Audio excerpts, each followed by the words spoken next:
नमस्कार, प्रणाम। हम हई रवि अरुआ देखा तनी आज न्यूज बिहार। जीरा देई के ए धरती पर आज एगो महाधरना के आयोजन कल गई बा। आज उनकी जीरा देई के स्थानीय विधायक बानी श्री अमरजीत कुशवाहा जी, वहाँ के नेतृत्व में कैमरामैन से चाहम दिखावे के कि जब महाधरना का आयोजन कल गई बा। आ ये धरना के कुछ मांग बा, ये धरना के तहत कुछ मुद्दा बाटे कि जीरा देई में डॉन डॉक्टर राजेंद्र प्रसाद के धरती बा ओकर आज तक ले पूरा सम्मान नहीं के मिलल। आ जीरा देई मोड़ से कहीं तो जौन जीरा देई पैतृक आवास राजेंद्र बाबू के बा, ओइ जगह जौन रोड बा वो एकदम पतला बा, ओकर चौड़ीकरण के भी मांग बा। राजेंद्र बाबू के नाम पर जौन औषधालय बा ओहू के जीर्णोद्धार बढ़िया से बनावे के मांग बा। तो आई एकरा एजा से जुड़ल जाई और यहाँ के जौन स्थानीय विधायक बानी श्री अमरजीत कुशवाहा, वहाँ से जानल जाई कि ई महाधरना के मुख्य उद्देश्य का बा, ई महाधरना के कोयला के मकसद का बा। जीरा देई विधायक से जुड़ला के बाद ई बात के पता चले आपको दे दिया है। और सबसे पहले आपके चैनल के माध्यम से इस महान शख्सियत को, जो हमारे भारत के महान स्वतंत्रता संग्राम सेनानी रहे हैं, महामहिम और आज़ाद भारत के प्रथम राष्ट्रपति का गौरव प्राप्त करने वाले देश रत्न डॉक्टर राजेंद्र बाबू को मैं नमन करता हूं। 3 दिसंबर को इनका जन्मदिन था। इस बार जन्मदिन को मैं आया तो देख करके मुझे बहुत उदासी लगा था। और ऐसे भी इस धरती से लोगों ने हमें चुन करके विधानसभा में भेजा है। तो जब से मैं गया हूँ लगातार यह प्रयास में हूँ कि इस स्थल को और विकसित किया जाए, लेकिन मेरा प्रयास अभी तक सफल नहीं हो पाया जिस लेवल के चाहिए। यहाँ जब विजय सिन्हा जी हमारे बिहार के विधानसभा के अध्यक्ष हुआ करते थे, स्पीकर थे, उन्होंने भी जब आया तो उनसे भी हम लोगों ने क्वेश्चन किया था। और बिहार विधानसभा के भीतर ध्यान आकर्षण में भी हमने क्वेश्चन किया था। दोनों में जवाब देते हुए इन लोगों ने कहा कि इस रोड का निर्माण हम लोग चौड़ीकरण के साथ करेंगे, स्ट्रीट लाइट लगाएंगे, राजेंद्र बाबू के नाम पर वहाँ भव्य गेट बनाया जाएगा और इसको पर्यटक स्थल के रूप में विकसित किया जाएगा। हम 2 साल से 2.5 साल से इंतज़ार कर रहे हैं। बार बार हम विधानसभा में मिलते हैं। अभी मैंने लेटर लिख करके विजय सिन्हा को दिया है, लेकिन मुझे जो इंजीनियर चीफ को भेज दिया है लेटर, अब वो लेटर कब तक कार्यान्वित होगा नहीं कह सकते। लेकिन हमने देखा कि हमेशा राजेंद्र बाबू की इस जन्मभूमि को उपेक्षित किया गया है। ये एक सुंदर सौंदर्यीकरण के साथ एक पर्यटक स्थल बनना चाहिए। तो ये बनने की बात तो दूर रही, आज उनके जहाँ स्टैचू है इसके अगल बगल में एक फूल भी नहीं दिखता है, रोड नहीं दिखता है। और उसके लिए हम लोग को बार बार आवाज़ उठाना पड़ता। हमारे फंड से अगर होना रहता तो मैं ज़रूर कर देता, लेकिन हमारे फंड से इतना बड़ा काम संभव नहीं है। तो लोग कल हमसे भी पूछेंगे कि आपने क्या किया। तो हमारा काम है कि हम अपने फंड से जो संभव हो करेंगे। साथ ही बड़ा जो काम है इसके लिए जनता ने हमको चुन कर भेजा है, तो सड़क से लेकर सदन तक लड़ेंगे।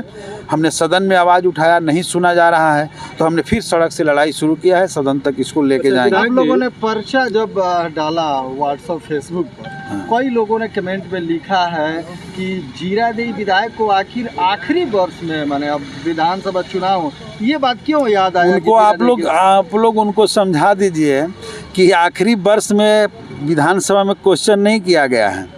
2 साल पहले विधानसभा में क्वेश्चन हो चुका है। तो लगातार मेरी लड़ाई जारी है। और उन लोगों को ऐसा लग सकता है क्योंकि उन लोगों को करना कुछ नहीं है, केवल कमेंट एक लाइन जो है लिख देना है। आजकल फेसबुक का और सोशल मीडिया का जो दौर है, तो बैठे बैठे मैंने लोगों को कमेंट लिखने में तो बहुत इजी लगता है। बहुत सड़कों के बारे में जब हम काम उद्घाटन करते हैं तो लोग लिखते हैं कि ये सड़क ध्यान नहीं जाता है। अरे मैंने जीरा देई में जितना सड़क बनवा दिया है लड़ करके अपने फंड से, पुराने रिकॉर्ड उठा करके विधायकों का देख लीजिए, शायद सपनों में भी नहीं सोच सकते हैं। अच्छा विधायक जी, आर्कियोलॉजिकल सर्वे ऑफ इंडिया ना खुद कुछ करती है और ना आप लोग करने देते, इस पे क्या कहिएगा? मैं बिल्कुल साफ, आपका कहना बिल्कुल सही है कि आर्कियोलॉजिकल इंडिया ऑफ सर्वे ने ये जो कुछ इस पर रोक लगाई हुई है, निश्चित तौर पे अगर रोक लगाई है तो उस विभाग के द्वारा, ये चूँकि एक बहुत महत्वपूर्ण स्थल है और आज़ाद भारत के प्रथम राष्ट्रपति का जन्मभूमि है, इसको बनाना चाहिए उस सर्वे विभाग को। लॉजिकल इंडिया सर्वे विभाग को जरूर इसको बनाना चाहिए। भूतत्व विभाग को ही बनाना चाहिए, इसमें पुरातत्व विभाग को बनाना चाहिए। इस पर मेरा कोई ये नहीं है। लेकिन हम कह रहे हैं कि केंद्र सरकार अगर चाह ले ये राज्य सरकार चाह ले तो वहाँ को छोड़ करके, चूँकि उनके घर के जो 200 मीटर के दायरा है, 150-200 मीटर, वहाँ कोई कुछ नहीं कर सकता है। ये सड़क तो बिहार सरकार बनाएगी ना, ये सड़क तो योजना में लिया जा चुका था, इसका पूरा जो है DPR बन के जा चुका है। लेकिन DPR को जो है जाने के बाद जो योजना 18 सड़कों का पथ निर्माण विभाग ने लिया, उसमें इसको छोड़ दिया गया। जामापुर से ले करके और जीरादेई राजेंद्र बाबू के घर तक जाने वाली सड़क का जो मुहानी है, ये जिला परिषद का रोड था।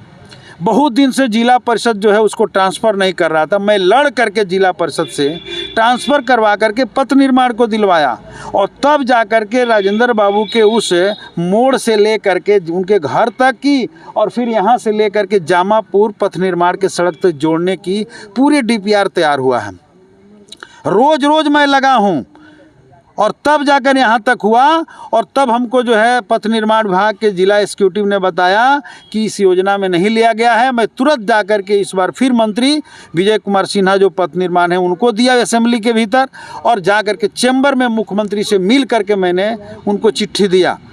वो चिट्ठी भी मैंने व्हाट्सएप पर डाला था, मैंने अपने पेज पर डाला था कि मैंने कौन चिट्ठी मुख्यमंत्री को दिया हूं। इसलिए मैं लगातार लगा हूं और आगे मैं लड़ूंगा। अभी जो पिछले 11 दिसंबर को जीरादेई महोत्सव मनाया गया, हाँ। उसमें जनप्रतिनिधियों की भागीदारी नहीं सौंपी गई। लगा जैसे कि पूरा प्रशासनिक स्तर से ही जीरादेई वो लोग हड़प करके अपना करते रहता है। सूचना तो हमको भी दिया गया था, लेकिन राजेंद्र बाबू का घर का रंगाई पुताई तक नहीं। मैं वही तो कह रहा हूँ कि मैं इससे बहुत दुखी हूँ। मैं उस कार्यक्रम में भी हिस्सा नहीं लिया था, क्योंकि आप महोत्सव के नाम पर कुछ पैसा खर्च करके आप कुछ रैलियां करा दीजिए, लेकिन ज़मीनी हकीकत यह है कि यहाँ पर आप कुछ नहीं करेंगे, तो ये हमारे राजेंद्र बाबू का सम्मान का सवाल है।